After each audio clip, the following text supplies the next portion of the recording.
anak-anak umur 7 tahun ya, 6-7 tahun, dia mengalami tumor jinak tulang pada ini tulang kering. Tulang kering, dia ada tumor jinak, dia bengkok. Ada tumornya bengkok, sehingga pasiennya itu, anak ini nggak bisa jalan. Karena ada banyak tumornya gede gitu kan. Kita reseksi kita potong, kita buang tulangnya yang tumor jinak itu. Kita panjangin, terus defeknya yang 8 cm itu diisi dengan stem cell yang berasal dari tubuhnya pasien itu sendiri, bone marrow. Karena stem cell yang dalam tempo 40 minggu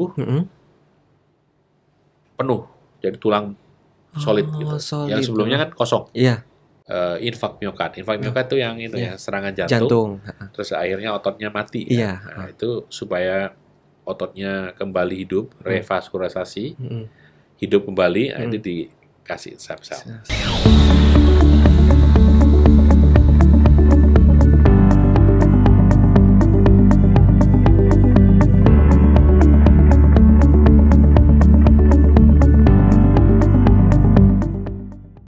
Halo Sobat Sehat RSCM, apa kabarnya hari ini? Berjumpa kembali dalam podcast Cipto Mangunkusumo bersama saya Dr. Tommy Pratomo yang akan terus menemani Sobat Sehat RSCM untuk mengetahui update dalam dunia kesehatan. Sobat Sehat RSCM, seperti kita ketahui bahwa saat ini teknologi kedokteran telah berkembang secara pesat. Salah satunya adalah ditemukannya terapi stem cell ataupun sel punca. Potensi stem cell ataupun sel punca ini dipercaya dapat mengobati berbagai macam jenis penyakit yang mungkin belum ditemukan terapi yang efektif dengan modalitas terapi yang ada. Apakah Sobat Sehat RSCM sudah tahu apa itu stem cell dan bagaimana penerapannya di Indonesia? Podcast Cipto Mangunkusumo telah menghadirkan seorang pakar yang sangat ahli dalam bidang stem cell ataupun sel punca. Beliau merupakan salah satu pionir ataupun peneliti pertama di Indonesia yang meneliti mengenai stem cell atau sel punca ini untuk mengobati berbagai macam jenis penyakit. Beliau adalah Profesor Dr. Ismail Hadi Subroto Dilogo, spesialis ortopedi traumatologi, subspesialis hip and knee. Apa kabarnya hari ini, Prof?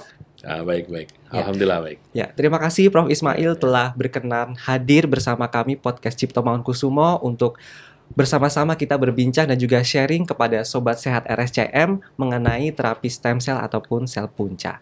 Nah, Sobat Sehat RSCM, Prof Ismail merupakan salah satu peneliti dan juga yang mendirikan instalasi terapi sel punca di RSCM. Jadi kiprah beliau sudah sangat banyak. Beliau juga sudah melakukan penelitian kurang lebih selama 10 tahun ya Prof ya? Atau lebih bahkan? Ya, mulai kan PhD-nya umur 2007 kan. Penelitiannya berarti mulai 2004. Ya berarti jadi 20 tahun. Sudah 20 tahun bahkan meneliti tentang terapi stem cell ini. Jadi sumbangsih beliau sudah sangat banyak dan untuk membantu pasien-pasien yang ada di RSCM ini mengenai penyakit yang dideritanya. Oleh karena itu, tetap stay tune di channel kita. Jangan lupa untuk like, share dan juga subscribe untuk terus mengetahui mengenai update di dunia kesehatan. Oke, Prof Ismail. Tadi kan Prof Ismail sudah melakukan riset dan juga merupakan peneliti pertama di Indonesia yang melakukan riset mengenai stem cell ini. Nah, boleh tolong dijelaskan Prof kepada Sobat Sehat RSCM sebenarnya apa itu stem cell atau sel punca ini? Stem cell itu adalah suatu sel yang mampu memperbaharui dirinya sendiri. Terus dia mampu memperbanyak dirinya, atau nama lainnya proliferasi. Terus juga mampu berdiferensiasi. Diferensiasi itu artinya menjadi sel yang matang, sel yang matur.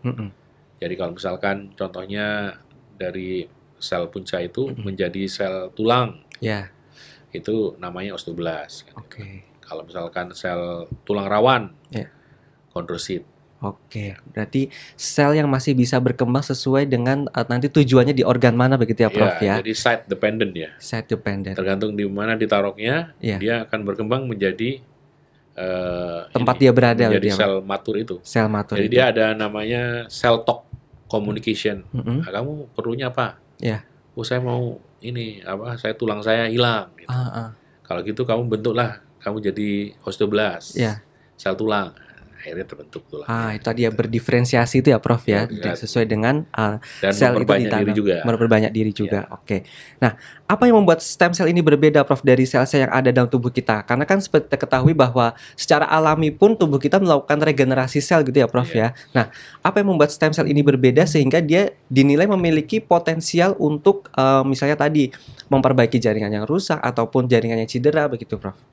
Ya, memang sebetulnya di tubuh kita juga ada stem cell-nya, yang kita sebut dengan endogenous stem cell. Jadi kalau stem cell itu kan bisa exogenous, artinya dari luar, diimplantasikan karena orang tersebut kurang, ya kan? Atau dengan endogenusnya, jadi sudah dia punya ditingkatkan, dimobilisasi. Dibangkitkan, yang semula diam, tidur, dormant, dibangkitkan supaya endogenous stem cell-nya bertambah banyak, berproliferasi, berdiversifikasi, yaitu salah satunya dengan apa? Misalkan dengan olahraga. Ternyata olahraga itu meningkatkan endogenous stem cell. Berarti bisa juga ya Prof ya. Salah satunya adalah aktivitas fisik merangsang endogenous cell tadi itu ya. Stem cell. Tapi yang dilakukan yang disebut stem cell ini mungkin dari exogenous tadi itu ya Prof. Ya, exogenous. Jadi yang kita kembangkan adalah exogenous yang ibaratkan dikasih ini bansos ya. Gitu ya. Diberikan bantuan dari luar gitu ya Prof ya. Karena yang di dalam mungkin belum cukup untuk dengan tujuannya tadi ya Prof, yang misalnya menggantikan jaringan yang rusak ataupun cedera. Nah, walaupun juga ada studi-studi ataupun riset-riset pengembangan substance obat-obat yang meningkatkan endogenous stem cell. Itu ada juga ya Prof ya. Ada. Tapi itu bukan di fokus kami yang di ITK Sel Punca.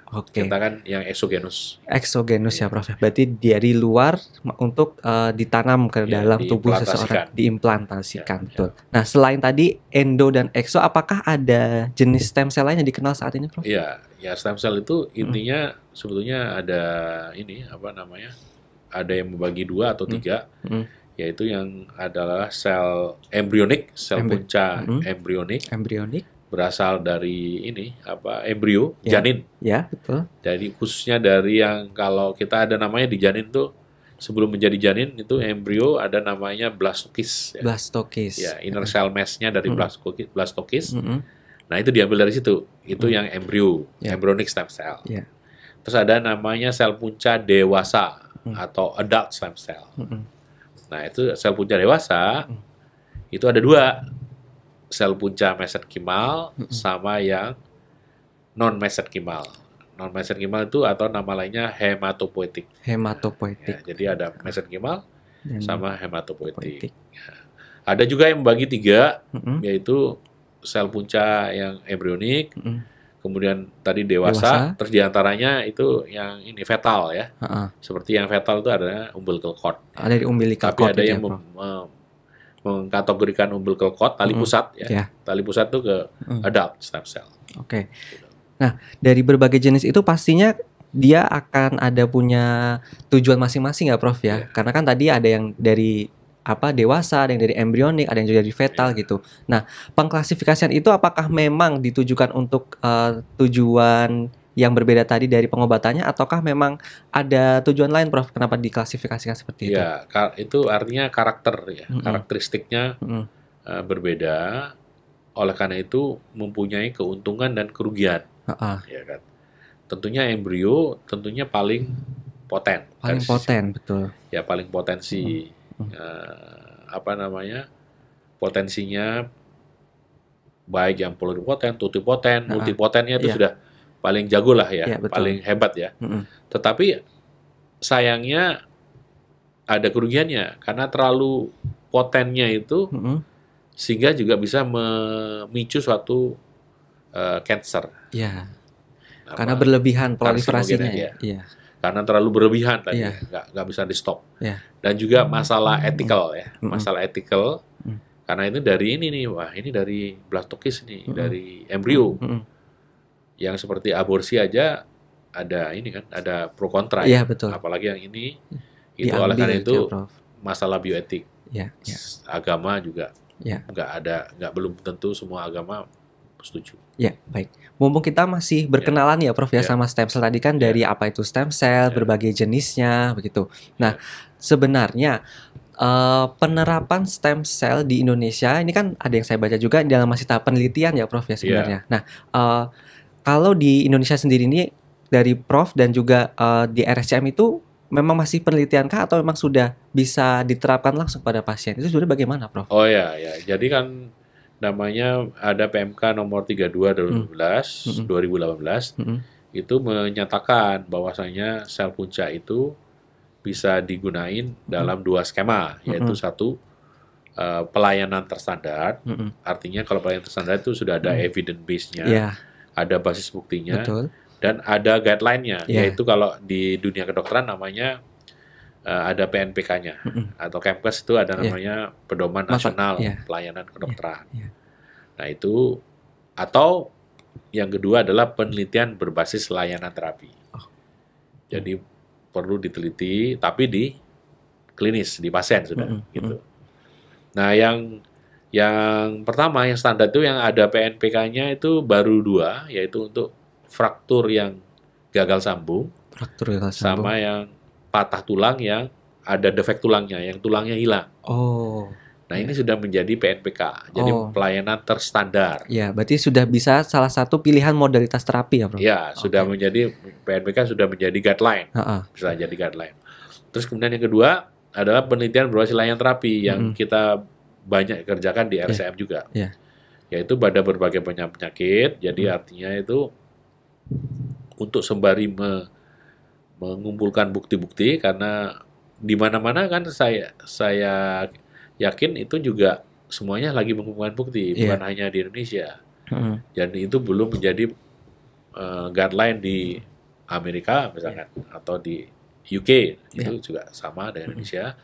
Oleh karena itu penelitian berbasis layanan terapi, yaitu misalkan kita menggunakan untuk osteoartritis, lutut, pengapuran sendi, pengeroposan tulang, tulang belakang, terus kemudian yang lumpuh, terus kemudian misalkan yang pengapuran pada tulang belakang, yang kita sebut dengan dysregulation, kemudian stroke, misalkan alopecia, alopecia itu gebotakan, atau untuk skin. Jadi stem cell itu kalau kita gampangannya untuk 5R. 5R, apa aja itu Prof? Yang pertama regeneration, reparasi, restorasi, replace itu mengganti. Nah, yang tren yang sekarang, yang R yang kelima yaitu rejuvenation. Ya, jadi untuk yang tadi itu misalkan untuk skin, supaya kinclong, memperbarui gitu ya Prof. Supaya kinclong, pakai glowing gitu ya Prof ya. Glowing. Jadi emang tujuannya dari awalnya untuk merestorasi tadi ya Prof ya. Dan repair tadi juga bisa untuk rejuvenation sampai saat ini gitu. Jadi memang walaupun tadi yang sudah ada panduan atau guideline-nya itu 2 ya Prof, tapi ada penelitian yang bisa membuat stem cell ini digunakan di berbagai bidang kedokteran begitu ya Prof ya. Tadi contohnya stroke berarti di vaskular atau bagian pembuluh darah, terus di bagian kulit begitu ya Prof ya. Dan untuk mengurangi alopecia juga. Nah, berarti sebenarnya stem cell ini sudah sangat berkembang ya Prof ya sejauh ini ya. Kalau dari kacamata Prof ini di Indonesia sudah sampai sejauh mana Prof? Karena kan Prof peneliti pertama nih. Nah, sampai udah 20 tahun ke sini itu perkembangannya bagaimana Prof? Ya, tapi sebetulnya kalau peneliti pertama ya enggak saya. Ya itu karena sebetulnya guru kami, yaitu seperti Prof. Teguh Santoso, itu sudah mulai tahun 2006, 2007 menggunakan tapi sel punca yang masih mononuklear ya, bukan yang mesenkimal, bukan yang dikultur. Dengan teknik aferesis, beliau menggunakan untuk infak miokard. Infak miokard itu yang itu yang serangan jantung. Terus akhirnya ototnya mati. Nah, itu supaya ototnya kembali hidup, revaskularisasi, hidup kembali, itu dikasih stem-cell melalui injeksi. Waktu itu beliau juga terus menggabungkan dengan teknik Noga. Jadi mana daerah mana yang ini masih penumbra, masih ada harapan hidup. Gitu ya. Nah, di situ diberikan, disuntikan di sana, gitu. Terus kemudian baru yang teknik kultur baru yang memang kita lakukan mulai 2010 itu untuk kasus yang ini patah tulang gagal sambung. Patah tulang gagal sambung. Sehingga sudah banyak ya. Jadi kira-kira sekarang di RSCM sudah, saya yakin sudah 1.600-an pasien. 1.600 ya Prof ya, yang sudah terbukti berhasil dengan terapi stem cell ini. Ya, belum semuanya berhasil. Gitu. Ya, tapi maksudnya yang mendapatkan. Mendapatkan. Tapi sebagian besar memang menunjukkan keberhasilan. Tergantung pada masing-masing penyakitnya. Jadi nggak semua penyakit 100% berhasil. Oleh karena itu, kita namanya penelitian berbasis layanan terapi. Jadi dengan melakukan itu jadi terbukti, tahu ternyata yang ini bagus, yang ini nggak bagus. Masih kurang efektif, perlu yang diperbaiki. Ini bagaimana perlu dilakukan optimasi lagi. Kalau misalnya untuk tulang itu jelas. Makanya menjadi guideline, menjadi PNPK karena memang bagus 100% itu. Sudah terbukti ya Prof ya. Secara evidence based. Baik, berarti tadi manfaat medis potensialnya akan sangat banyak ya Prof ya. Tidak hanya untuk memperbaiki tapi juga bahkan bisa untuk elevate atau memperbaiki yang sudah normal begitu ya Prof ya. Dari rejuvenation tadi. Nah, kalau dalam bidang Prof ini kan dalam bidang ortopedi dan traumatologi gitu ya Prof ya. Sebenarnya selain tadi ada stroke dan juga pembuluh darah ataupun kulit, apakah bidang-bidang lain juga sudah mulai menggunakan stem cell ini Prof? Iya, kalau yang selain ortopedi ya? Iya. Karena di ortopedi pun kita membagi subnya sesuai dengan subspesialisnya, bukan hanya pada tulang, tapi juga pada sendi, tulang rawan, saraf ya, saraf tulang belakang, saraf perifer, kemudian tendon, ya kan, otot ya. Yang di luar ortopedi selain tadi neurologi kan tadi stroke ya, terus yang Parkinson, multiple systemic atrophy, itu autoimun itu ya. Itu karena ini degeneratif tuh. Terus kemudian pada teman anak menggunakan pada gagal ginjal terminal. Terus pada COVID waktu itu kita juga melakukan suatu trial yang mana menguji klinis antara yang satu kelompok dengan terapi standar, satu kelompok dengan stem cell. Ini survivality-nya dari stem cell ini 2,5 kali lipat. Yang untuk pasien yang kritis, yang diintubasi ya. Ini berarti kan di bidang paru sama intensif ya, intensivis ya, di ICU, pasien-pasien di ICU itu. Contohnya waktu itu teman paru berarti. Terus kemudian di anak itu gagal ginjal terminal, ya itu sudah. Terus pada urologi disfungsi ereksi. Bisa juga itu ya Prof ya? Ya, untuk penyakit dalam selain jantung tadi kan, jantung pada infark miokard, itu pada diabetes mellitus, kencing manis. Ya, jadi memang karena memang semakin berkembang ya Prof, semakin diterapkan dan juga diteliti kembali potensi-potensi dari stem cell ini. Oleh karena itu banyak sekali bidang kedokteran yang sudah menerapkan terapi stem cell. Tapi kembali lagi tadi yang memang sesuai juga dengan bidang Prof dari ortopedi itu yang sudah bisa 100% terbukti stem cell ini menjadi modalitas terapi begitu ya Prof ya. Yang patah tulang yang belum sambung itu tadi. Ini yang tulang. Yang tulang tadi ya Prof. Karena itu yang tadi ternyata berbagai macam itu berbagai responnya tergantung strukturnya. Contohnya yang paling susah itu pada saraf tulang belakang. Oke. Nah, berarti kan Prof ini sudah melakukan penelitian dan juga melakukan aplikasi klinis bahkan sudah sampai menjadi guideline gitu ya Prof. Nah, boleh tolong diceritakan Prof ini untuk Sobat Sehat RSCM ini kan kisah sukses ataupun kasus-kasus yang berhasil Prof tangani dengan menerapkan stem cell ini untuk penyakit yang diderita oleh pasien di RSCM ini. Yang sangat berkesan. Yang paling berkesan untuk saya itu kasus anak-anak waktu itu. Anak-anak umur 7 tahun ya, 6-7 tahun. Dia mengalami tumor jinak tulang pada tulang kering. Tulang kering, dia ada tumor jinak, dia bengkok. Ada tumornya bengkok, sehingga pasiennya itu, anak ini nggak bisa jalan. Karena ada banyak tumornya gede gitu kan. Bengkok, terus kemudian dia dari luar kota, luar pulau malah, dari sekitar Palu ya, dari Palu. Terus kemudian kita bekerja sama dengan Prof. Fauzi Kamal, kita reseksi kita potong, kita buang tulangnya yang tumor jinak itu.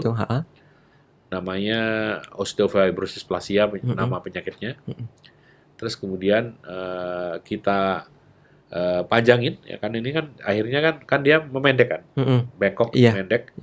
Terus kemudian kita pakai alat Ilizarov, ya Joko Sarov, karena itu alat yang dibuat oleh inventor dari almarhum Prof. Joko Sibarjo. Kita panjangin, terus defeknya yang 8 cm itu diisi dengan stem cell yang berasal dari tubuhnya pasien itu sendiri, bone marrow. Karena stem cell yang itu kan ada dua ya, autologus yang bisa dari tubuhnya pasien itu sendiri, atau allogenik. Allogenik berasal dari donor dari orang lain. Oke, berarti ini berasal dari tubuh pasien itu sendiri. Untuk kasus ini waktu itu kita mulai dari yang sum-sum tulang dari pasien itu sendiri. Terus kita kultur 3 minggu baru dimasukkan lagi. Dan itu langsung dalam tempo 40 minggu penuh. Jadi tulang solid gitu. Yang sebelumnya kan kosong. Iya. Karena dibuang kan. Direseksi tadi ya Prof ya. Solid 40 minggu. Terus akhirnya yang pasien itu nggak bisa jalan. Terus akhirnya bisa jalan, bisa lari, malah bisa main bola lagi. Main sepak bola itu. Iya. Nah itu waktu itu saya berkesan karena waktu itu anaknya itu didatangkan ya, dipanggil dari Palu.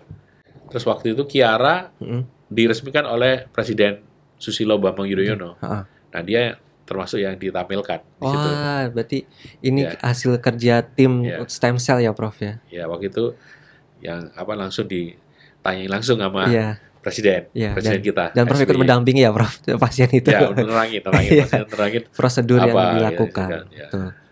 Nah, berarti memang ini ya Prof, memang sudah Sobat Sehat RSCM ini sudah sangat terbukti bahwa stem cell ini bisa menjadi salah satu modelis terapi yang mana apabila diterapkan dengan benar maka pasien akan sangat merasakan manfaatnya ya Prof ya. Dari yang awalnya dia punya tumor mungkin kesulitan saat berjalan, akhirnya terus dioperasi menjadi tidak bisa berjalan ya Prof. Diberikan stem cell dia bisa beraktivitas seperti semula, bahkan bisa main bola gitu ya Prof ya. Nah hubungannya ini, apakah stem cell ini memang lebih bagus bekerja misalnya pada anak-anak karena memang selnya masih bagus, atau sama saja Prof antara anak-anak dan juga dewasa? Ya, jadi tergantung tadi yang pada struktur organnya. Jadi memang ternyata secara teori itu ada memang organ yang low ini yang kita ingin high ya. High turnover-nya, terus kemudian high regeneration-nya. Nah itu ada yang high tapi ininya low. Ada yang low. Nah itu yang low itu memang bukan tergantung pada usianya, tapi tergantung pada jenis organnya, jenis selnya. Yang paling susah itu sel otak, kemudian sel saraf, itu yang lebih sel saraf maksudnya yang saraf tulang belakang. Yang paling susah untuk regenerasi, untuk kembali. Dan oleh karena itu kalau masalah umur umur itu tidak menjadi isu. Sebabnya itu karena kita menggunakan tadi cara yang bukan autologus. Kalau autologus itu berasal dari tubuhnya sendiri. Kalau misalkan orangnya pasiennya tua, itunya kan tua juga kan, berarti selnya tua juga kan.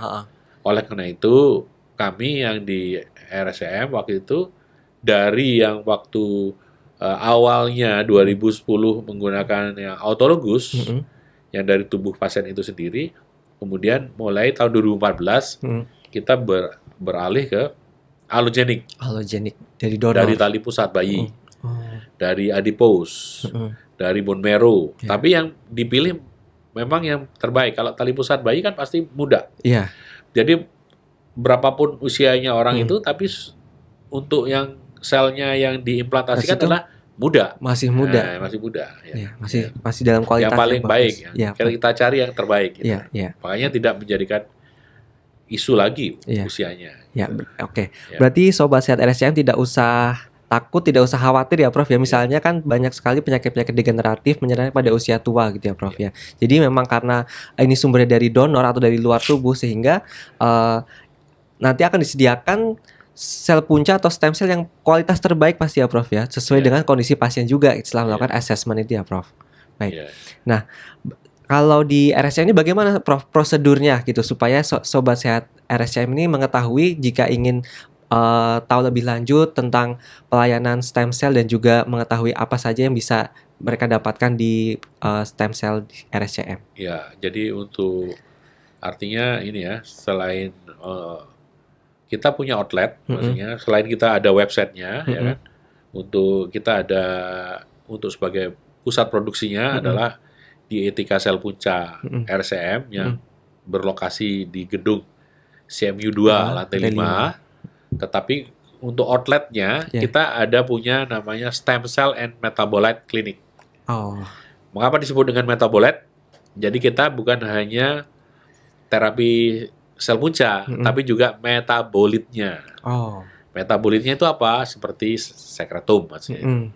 Itu artinya derivatnya atau turunannya dari stem cell.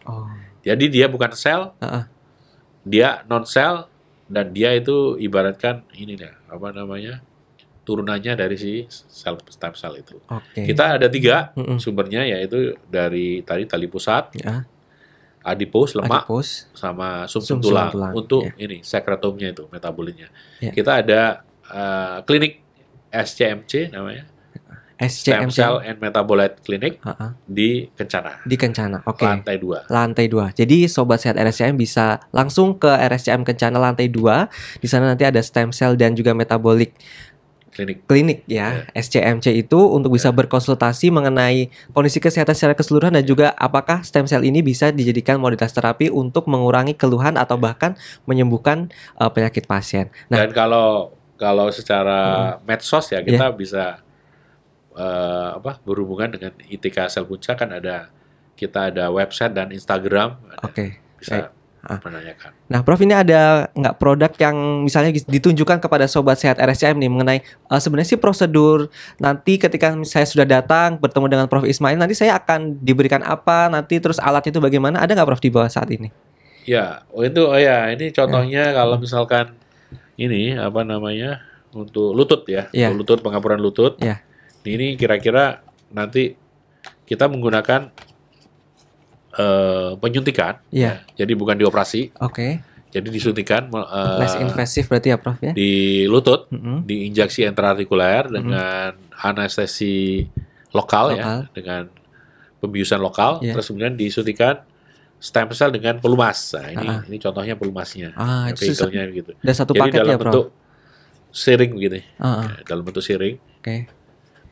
Disuntikan 3 kali, yaitu misalkan hari ini tanggal 1 ya, dikasih stem cell 10 juta sel dengan ini pelumas, kemudian tanggal 8 seminggu kemudian pelumas saja, terus tanggal 15 pelumas. Jadi 3 kali penyuntikan yang ada stem cell-nya yang pertama. Berarti sudah sangat ringkas ya Prof ya, tidak perlu misalnya rawat inap, misalkan takut operasi begitu ya Prof ya. Yang untuk yang pengapuran. Tentunya masing-masing penyakit berbeda-beda. Nanti kalau misalkan contohnya pada tulang belakang, nah itu biasanya dirawat inap sehari. Begitu juga kalau mungkin pasien stroke ya, stroke itu dia dikombinasikan dengan DSA. DSA dikateterisasi, kemudian diagnosis, dikasih trombolisis, setelah itu baru disuntik stem cell-nya. Baik. Ya, jadi bagi Sobat Sehat RSCM, bagi yang memiliki keluhan nyeri lutut ya, bisa diperiksakan, dan apabila memang terdiagnosis OA, osteoartritis, bisa langsung ya Prof. Tadi dengan menggunakan modalitas terapi yang sudah dijelaskan oleh Prof Ismail. Dari Prof Ismail ini apa harapan dan keinginan Prof Ismail mengenai pengobatan stem cell di Indonesia, Prof? Jadi untuk supaya nggak menjadi PHP ya, pemberian harapan palsu. Jadi stem cell ini harusnya nggak didewa-dewakan. Maksudnya satu-satunya pengobatan semuanya dengan stem cell langsung sembuh semuanya. Nah itu haruslah diobatin secara utuh. Makanya pendekatannya secara utuh tadi. Seperti contohnya pada misalkan pengapuran lutut, misalnya contohnya yang di bidang saya, itu penyakit pengapuran sendi ini adalah penyakit gaya hidup. Jadi harus gaya hidupnya, kalau mau sembuh harus gaya hidupnya dirubah. Jadi bukan hanya suntik stem cell aja, bukan. Pertama, misalkan apa yang gaya hidup? Satu, misalkan berat badan. Kan ini sangat sekali studi menunjukkan sangat signifikan pengaruh berat badan terhadap ini osteoartritis atau pengapuran sendi. Jadi berat badan diturunkan. Kemudian yang kedua, high impact activity. Jadi kegiatan yang high impact seperti naik turun tangga, lompat, lari, itu harus dihindari. Jadi jangan sampai malah salah. Misalnya, ini kenapa? Saya ingin turun berat badan, oleh itu saya olahraganya naik turun tangga gitu kan, supaya cepat naik turunnya. Itu malah justru memperberat pada penipisan tulang rawannya gitu. Kemudian yang ketiga, makanan. Itu ada namanya diet restriction, yang mana kita mengurangin yang makanan yang mengandung solanin dan saponin. 4, menguatkan otot, ya, otot strengthening, otot tungkai. Kemudian mengendalikan stres, dan kemudian jangan lupa kebutuhan dengan vitamin D seperti berjemur sinar matahari ya, antara jam 7 sampai jam 8 setengah jam. Dan kemudian dengan injeksi stem cell diharapkan, kan tulang rawannya di situ kan sebagai bantalan ya. Supaya apa? Tulang sama tulang kalau ketemu nggak sakit. Nah, dengan stem cell dia meregenerasi yang tipis menjadi tebal kembali. Nah, kalau tidak dirubah, yang sudah tebal ini menjadi tipis lagi. Karena tadi berat badannya, karena makanannya, aktivitasnya yang high impact, karena stres. Nah, itu akhirnya kembali lagi. Ya, begitu juga sebagai tadi untuk tulang yang defect, bukan satu-satunya si stem cell ini yang bikin nyambung, tapi menjadi satu kesatuan dengan pengobatan operasinya itu tadi. Melakukan reseksi, kan, mengambil tumornya, kemudian melakukan fisasi, dipasang pen, ya. Kemudian baru ditambahkan stem cell-nya, itu pun digabung dengan scaffold, ya, scaffold dengan hidroksiapatit granul, ya, dengan tambah lagi juga BMP2, sehingga menjadi satu kesatuan, menjadi kerjasama tim maut, timnas, timnas yang berkolaborasi. Timnas naturalisasi maupun lokal, ya. Baik, seperti Prof. itu. Ya. Jadi seperti itu.